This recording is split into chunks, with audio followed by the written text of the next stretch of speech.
Good evening viewers. এটা আমাদের সেই ইকো ফ্রেন্ডলি ইকো কটেজ।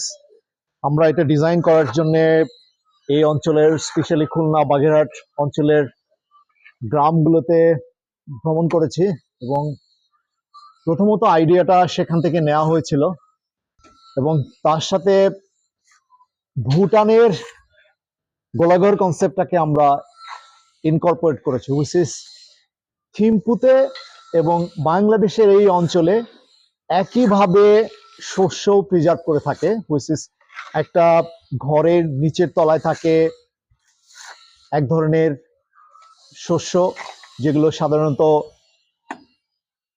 জ্বালা মটকা বা এরকম হুইচ ইজ গুড় বা এই ধরনের জিনিস থাকে। তারপরে হচ্ছে ধান টান এই জাতীয় শস্য এবং এর সাথে গবাদি পশুও থাকেন আর তার উপরে কৃষক থাকে। আমরা এই কনসেপ্টটাকে একটু মডার্ন করে বানিয়েছি, এখানে ইনকর্পোরেট করেছি দুইটাকে, হুইচ ইজ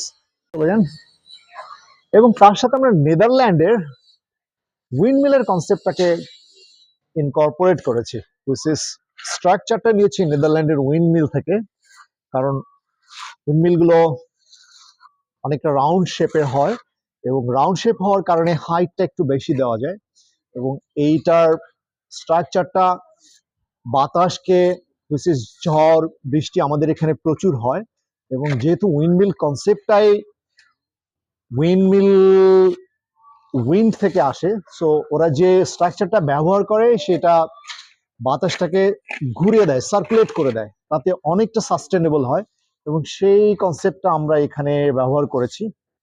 এইবার বলি ম্যাটেরিয়ালের ক্ষেত্রে, ম্যাটেরিয়াল গুলো আমরা এখানে সমস্ত ম্যাটেরিয়াল ইকো ফ্রেন্ডলি ব্যবহার করেছি। ব্রিক গুলো ক্লে ব্রিক এবং যত ক্ল্যাডিং টাইলস আছে ক্ল্যাডিং টাইলস গুলোকেও আমরা সব clay brick, customise clay brick, এবং তার সাথে আমরা প্লাস্টারের জন্য ব্যবহার করেছি একেবারেই সেই পুরনো সময়ের চুন সুরকি হুইচ ইজ যেটাকে আমরা লাইম বলি, তার সাথে ইয়েলো অক্সাইড হুইচ ইজ অ্যালোমাটি এবং তার সাথে সামান্য কিছু সিমেন্ট, অ্যাকচুয়ালি যাতে বন্ডিংটা একটু স্ট্রং হয়।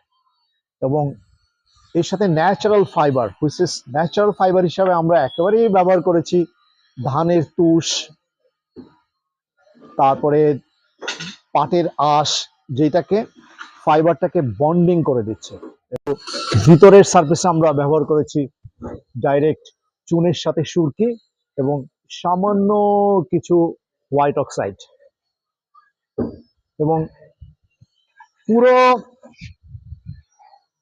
কটেজটা cross ventilation, air cross ventilation.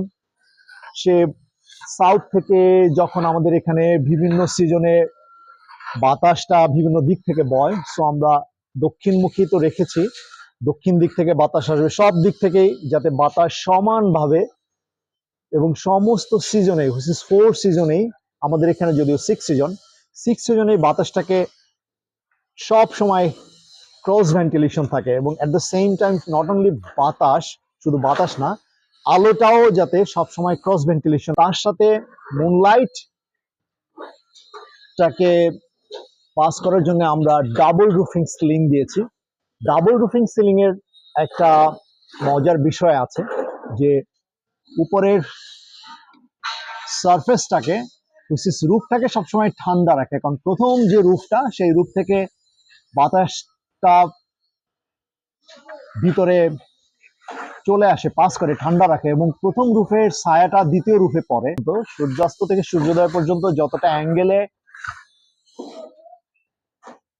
সূর্যটা থাকে তত ছায়াটা দীর্ঘ হয় এবং এটাই সেই eco friendly plaster which is, এর মধ্যে আছে ম্যাক্সিমামই চুন, পাথর চুন, তার সাথে রেশিও অনুযায়ী আমরা মিশিয়েছি যে কালারটাকে ইয়েলো করার জন্য ইয়েলো অক্সাইড, যেটাকে আমরা লোকালি অ্যালামাটি বলি, এবং তার সাথে সামান্য কিছু জিঙ্ক অক্সাইড আছে এবং কিছু সিমেন্ট আছে যেটা আসলে দ্রুত যাতে বন্ডিংটা তৈরি হয়, এবং ন্যাচারাল ফাইবার যেটাকে আটকে রাখে, আমরা এখানে ধানের তুষ এবং পাটের আঁশ ব্যবহার করেছি। ফাইবারটাও ন্যাচারাল এবং এটা দেয়ালের সাথে খুব চমৎকার ভাবে আটকে যায়। একটু ক্লোজ হন একদম এটা। দেখুন ফাইবার টেক্সচার, থিকনেস, এবং একটু থিকনেসটা মোটা হতে এটা অনেক বেশি ওয়েদার প্রুফ হয় এবং ওয়েদারটাকে সবসময় ভিতরটা ঠান্ডা রাখে। ইভেন মজার একটা বিষয় বলি, আমি এখন বাইরে আছি, বাইরের সার্ফেসে আমরা ইয়েলো অক্সাইড ইউজ করেছি। বাইরের থেকে ভিতরের অলরেডি তাপমাত্রা মিনিমাম 5 থেকে 6 ডিগ্রি কম। কি ভিতর থেকে এখানে যে গরম, তার চেয়ে ভিতরে গেলেই ঠান্ডা লাগে না? অনেক ঠান্ডা, রাইট? এটাই হলো আসলে আমরা এক সময় তো আমাদের দেশে এসি ছিল না, এখন গ্লোবাল ওয়ার্মিং এর জন্য টোটাল পৃথিবীটাই গরম হয়ে গেছে, কিন্তু বসবাসের জন্য টেকনোলজি আবিষ্কার করেছে। তাহলে এসি ছাড়া টেকনোলজিটা কি? সেটা অবশ্যই ইকো ফ্রেন্ডলি, সাস্টেনেবল এবং ন্যাচারাল টেকনোলজি, যেটা আমরা অ্যাপ্লাই করতে পারি। এবং এই কারণেই মানুষ আস্তে আস্তে ইকো ফ্রেন্ডলি অর্গানিক জিনিসের দিকে ঝুঁকছে। আসুন আমরাও চেষ্টা করি এরকম ইকো ফ্রেন্ডলি এবং সাস্টেনেবল প্রজেক্ট।